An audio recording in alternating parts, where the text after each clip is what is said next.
নমস্কাৰ বন্ধুসকল, স্বাগতম জনাইছোঁ আপোনালোক সকলোকে মোৰ চেনেল সেউজীয়া পৃথিৱীলৈ। ইমান বৰষুণ দিছে দেখিছেনে? আজি দুদিনমানৰ আগত ইমান ডাঙৰকৈ বৰষুণ দিছিল। আৰু বনালোঁ বিলাহী আৰু পদিনাৰ চাটনি, আৰু বনালোঁ চজিনা আলুৰ সৰিয়হ দি বনাইছিলোঁ। ৰেচিপিকেইটা আপোনালোকৰ লগত শ্বেয়াৰ কৰোঁ বুলি ভাবিলোঁ।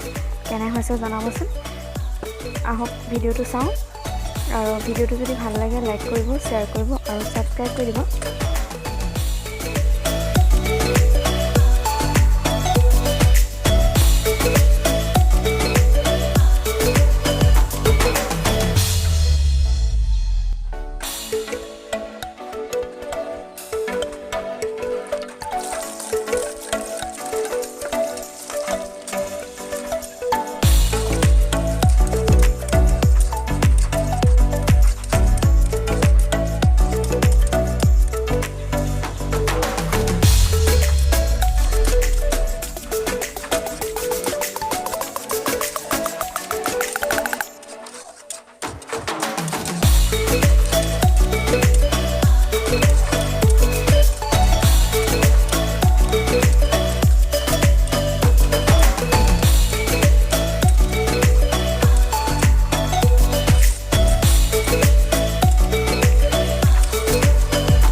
চজিনাৰ চব্জি ৰেডি হৈ গৈছে। ইয়াত নমাবৰ সময়ত মই অলপ নৰসিংহ পাত দিছিলোঁ শুকান। বনালোঁ বিলাহী আৰু পদিনাৰ চাটনি। আজি বিলাহী আৰু পদিনা মই ভাজি পেলাই চাটনি বনাইছিলোঁ। বিশেষ একো দিয়া নাই, নহৰু আৰু জলকীয়া। আপোনালোকে ভিডিঅ'টো চাওকচোন।